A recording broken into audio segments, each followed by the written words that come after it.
നമ്മൾ മഹാലക്ഷ്മിക്കാര് ഇത്രയും നാളും കാത്തിരുന്ന ആ ഒരു സുവർണ നിമിഷം കണ്ണൻ എണീറ്റ് നടക്കുന്ന ഒരു കിടിലൻ രംഗങ്ങൾ തന്നെ. പക്ഷെ അപ്പുറത്ത് വേറൊരു ദുരന്തവും. എന്തായാലും നമ്മുടെ തോമസ് വൈദ്യർ ഭയങ്കര ഹാപ്പിയാണ് നമ്മുടെ കണ്ണന്റെ ഈ ഒരു ഉയർത്തെഴുന്നേൽപ്പിൽ. കണ്ണനും കട്ട ഹാപ്പി.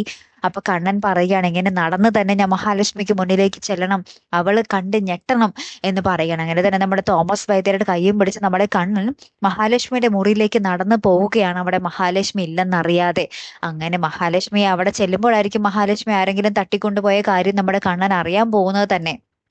എന്തായാലും അപ്പുറത്ത് നമ്മുടെ മഹാലക്ഷ്മിയെ തട്ടിക്കൊണ്ടുപോയ ആൾക്കാര് എത്തിക്കുന്നത് നമ്മുടെ പ്രതാപന്റെ മുത്തശ്ശിയുടെ മുന്നിലായിരിക്കും. പ്രതാപനാണെങ്കിൽ ഒരു തോക്ക് നമ്മുടെ മഹാലക്ഷ്മിയുടെ മുന്നിൽ ചൂണ്ടി നിൽക്കുന്നുണ്ട്. അപ്പൊ നമ്മുടെ മുത്തശ്ശിയാണെ തീർക്കടാ, ഇവളങ്ങ് തീർത്ത് കളയടാ എന്നൊക്കെ പറഞ്ഞ് നിൽക്കുന്നുണ്ട്. അപ്പൊ പ്രതാപൻ നമ്മുടെ മഹാലക്ഷ്മിയുടെ നെറ്റിയിൽ ഇങ്ങനെ തോക്ക് ചൂണ്ടി നിൽക്കുന്നുണ്ട്. മഹാലക്ഷ്മി ആണെങ്കിൽ കണ്ണും പൂട്ടി പേടിച്ച് വിറങ്ങലിച്ച് നിൽക്കുന്നുണ്ട് ഗൈസ്.